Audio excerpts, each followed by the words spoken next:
नमस्कार विद्यार्थियों,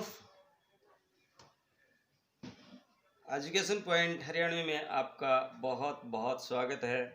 विद्यार्थियों, आज हम कक्षा 7वीं का जो आपकी अणिका पुस्तक है उसी का जो पाठ है अमीर खुसरो, जिसको हमने पिछले वीडियो में पढ़ा था, हम अभ्यास करने जा रहे हैं। तो बिल्कुल इत्मीनान से देखिएगा। धीरे धीरे आपने कॉपी पेन जो है ना साथ रख लीजिएगा या पुस्तक में निशान लगा लीजिएगा। बाद में इसको है ना अपनी नोटबुक में राइट डाउन कर लीजिएगा। तो देखिए, पहले आपको सही पे निशान लगाना है। अमीर के घोड़े से उतरकर किसको गले लगाया था? फकीर को गले लगाया था भाई। मैं उत्तरी बताऊंगा आपको। अगला क्वेश्चन है, फकीर ने किसके सामने हाथ फैलाए थे? तो फकीर ने ख्वाजा निजामुद्दीन औलिया के सामने हाथ फैलाए थे। तूतीय हिंद के नाम से कौन विख्यात है? तो अमीर खुसरो।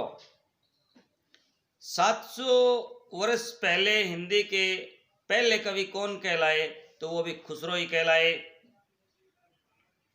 अगला प्रश्न है, रिक्त स्थानों की पूर्ति कीजिए। आज से करीब 700 वर्ष पहले की बात है। अमीर घोड़े से उतर पड़ा और उसने फकीर को गले लगा लिया।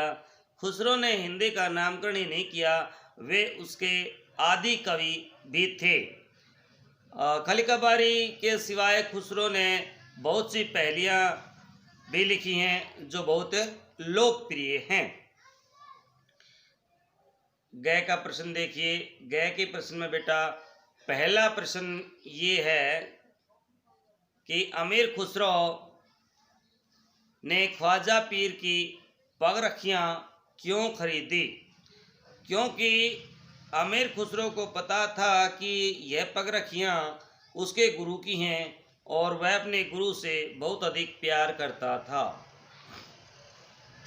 अगला क्वेश्चन है, अमीर खुसरो किस शताब्दी में पैदा हुए? उन्होंने किन किन भाषाओं में कविताएं लिखी? तो भाई अमीर खुसरो 13वीं शताब्दी में पैदा हुए। उन्होंने फारसी में 99 ग्रंथ लिखे। हिंदी उर्दू में भी उन्होंने खूब लिखा। वह संगीत के वे उस्ताद थे। वह नहीं भाई, वे संगीत के उस्ताद थे।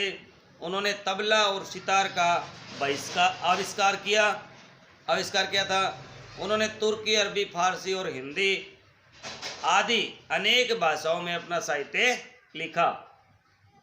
इसमें अगला प्रश्न है, खलीकबारी के विषय में आप क्या जानते हैं? तो भाई अमीर खुसरो हमारी हिंदी भाषा के नाम देने वाले पहले व्यक्ति थे। उन्होंने खलीकबारी नामक एक मनोरंजक पर्यायवाची कोश बनाया। इसमें तुर्की, अरबी, फारसी और हिंदी शब्द एवं वाक्यों के पर्याय दिए हैं। इस कोश में हिंदवी शब्द 39 बार और हिंदी शब्द 5 बार आया है। हिंदी का सबसे पुराना रूप खुसरो के इसी ग्रंथ में मिलता है। इसी का अगला क्वेश्चन है, हिंदी भाषा के नामकरण और प्रादुर्भाव और विकास में खुसरो का क्या योगदान है?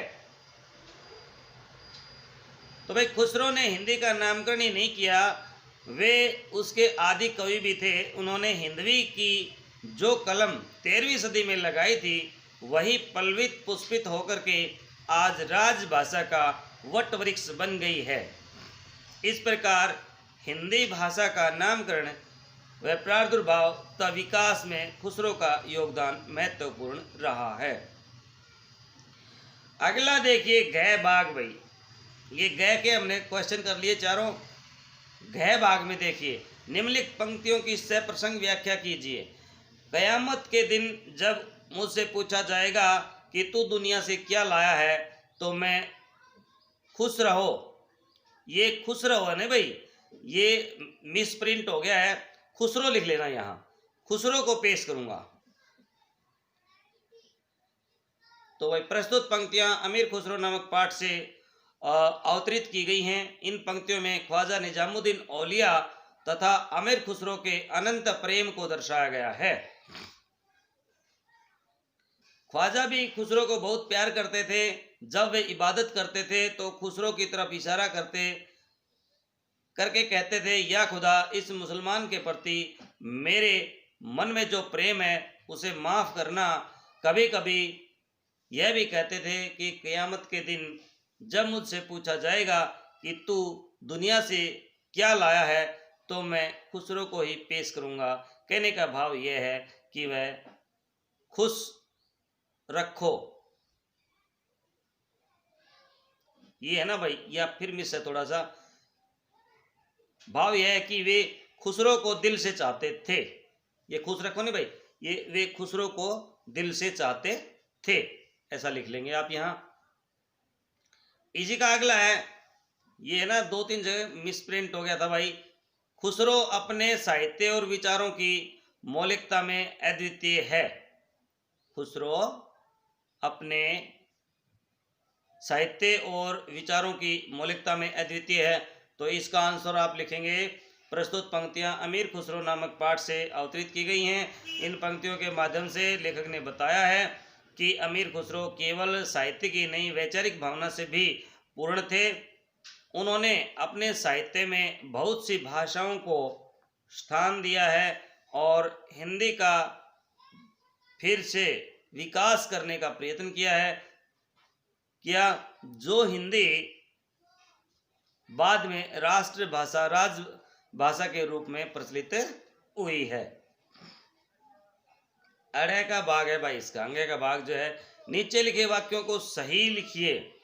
तो अमीर खुसरो की मृत्यु हुई तो ख्वाजा तो इतना आघात लगा कि उन्होंने भी प्राण त्याग दिए।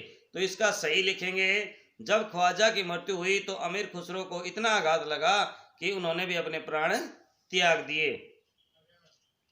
अगला, अमीर खुसरो ने ढोलक और सारंगी का आविष्कार किया था। नहीं, इसका उत्तर लिखेंगे, अमीर खुसरो ने तबला और सितार का आविष्कार किया था। अगला, खलिक बारी में हिंदी शब्द 5 बार और हिंदी शब्द 39 बार आया है।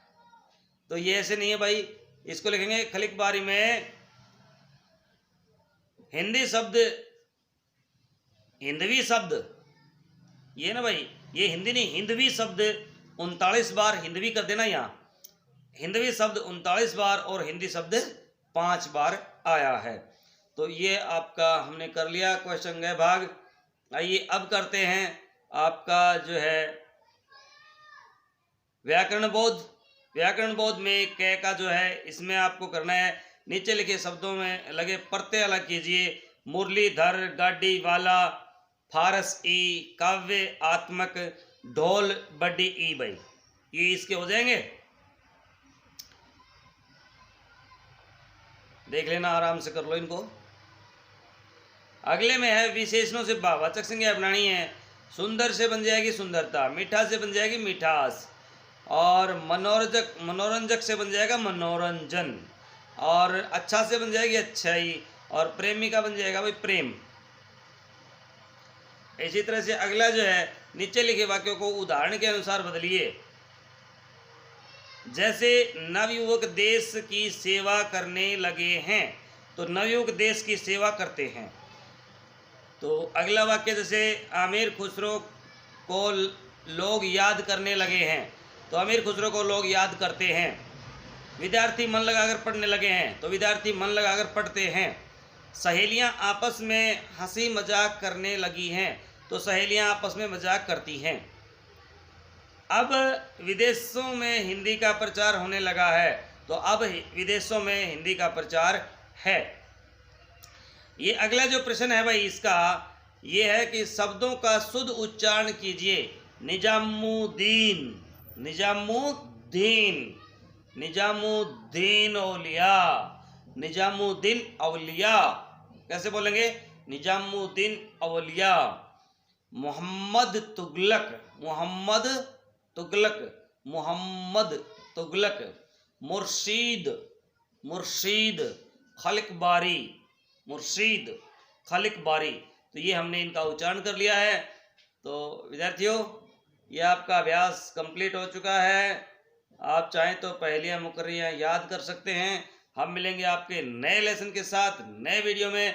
तब तक के लिए जय हिंद, जय भारत, वंदे मातरम।